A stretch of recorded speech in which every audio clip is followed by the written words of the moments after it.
میں نے شیخ الہند جو علماء دیوبند کے سب کے استاد اور اس دیوبند مدرسہ کے پہلے شاگرد ہیں، 1864 میں دیوبند کی بنیاد رکھی گئی۔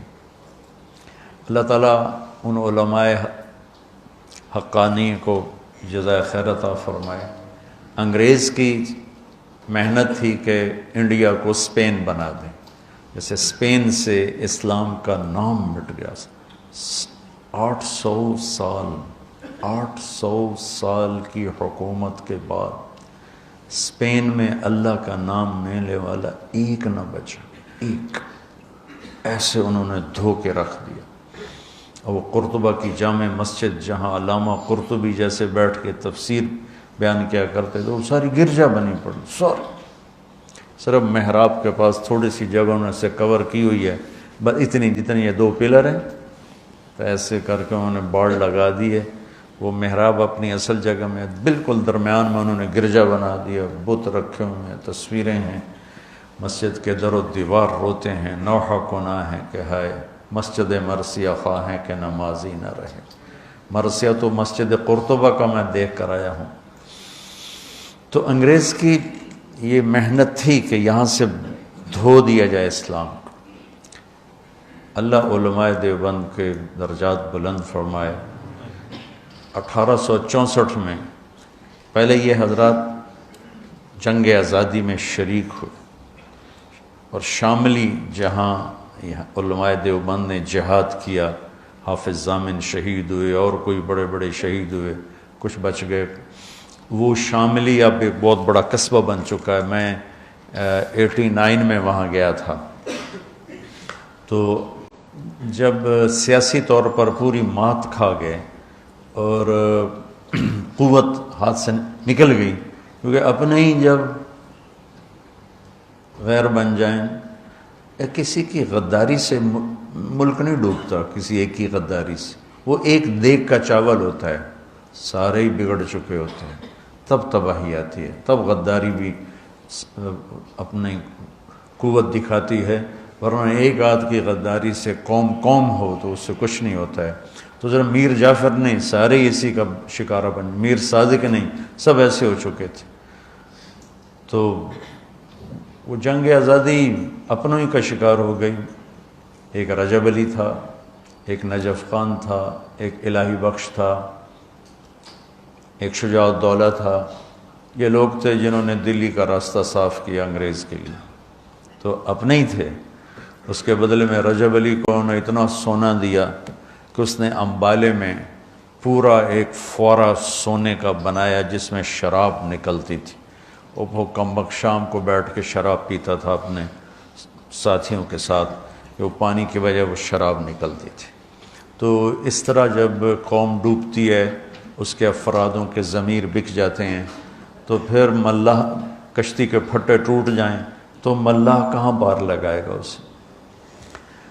تو ہندوستان کی قیادت اور وہاں کی جو ریاستیں تھیں وہ اپنی استعدادیں ختم کر چکی تھیں، تو اللہ تعالیٰ نے چند لوگوں کے دل میں ڈالا کہ اب اسلام کو بچایا جائے۔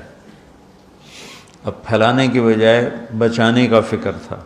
تو 1864 میں مولانا قاسم صاحب نانوتوی رحمۃ اللہ تعالیٰ علیہ نے دیوبند میں ایک چھپر ڈالا،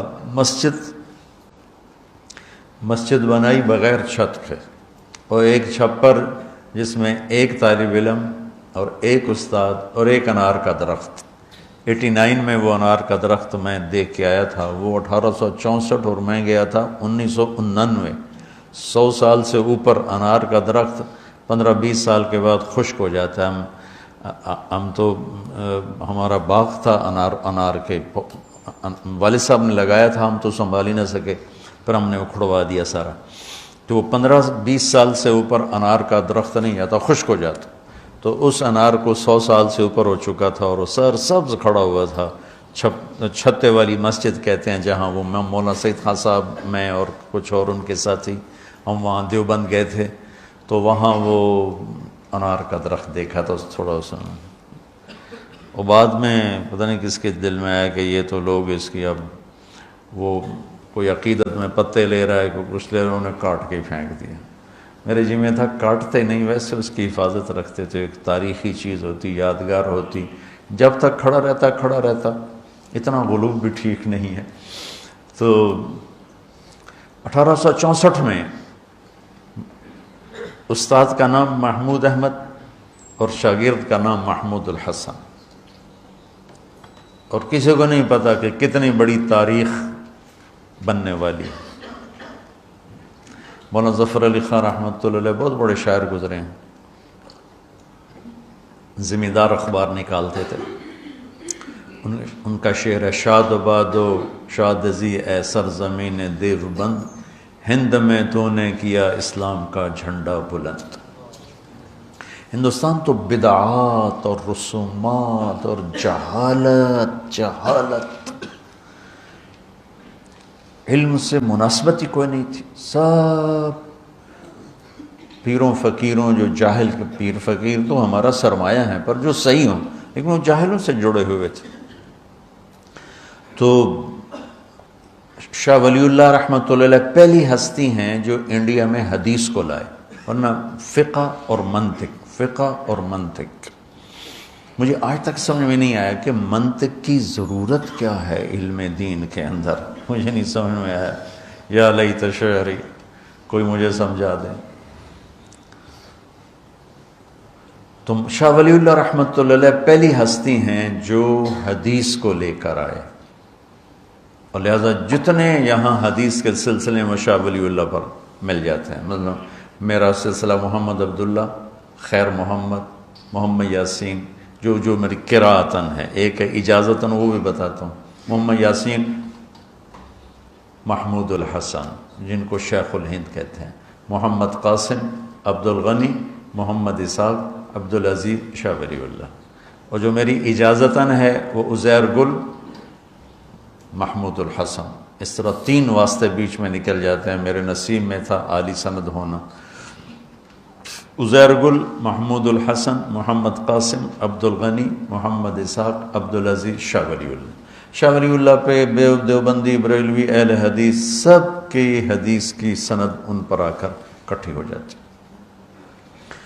تو اللہ تعالیٰ نے مولانا قاسم نانوتوی رحمۃ اللہ علیہ کے ذریعے سے 1864 میں ایک چھوٹی سی بنیاد قائم کی، جس کو اللہ تعالیٰ نے اتنا بڑا درخت بنایا کہ انگریز کی ساری سازش ناکام ہونے کے پیچھے دیوبند اور اس کے علاوہ اور جنہوں نے، صرف میں دیوبند کی بات کہوں تو یہ ناانصافی ہوگی، دیوبند اس میں سر فہرست ہے، اور سر فہرست میں بہت اوپر ہے، اور باقی مخلصین نے جو محنتیں کی تو اللہ تعالیٰ نے یہاں اسلام کو باقی رکھا، اور آج ہم اس خطے میں مسلمان بن کر زندہ ہیں۔ یہ اس وقت کے ان مخلصین کی محنت ہے جس میں علماء دیوبند کا ایک بہت نمایاں کردار ہے، اور ہم انہی کے شاگردوں میں سے ہیں۔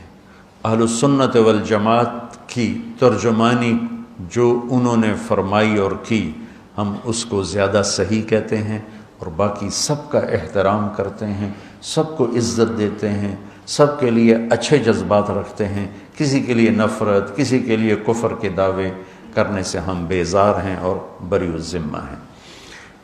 تو شیخ الہند رحمۃ اللہ علیہ کی میں بات آپ کو سنا رہا تھا، یہ پہلے استاد بنے، پہلے شاگرد بنے، پھر پہلے استاد بنے، پھر یہ شیخ الحدیث بنے۔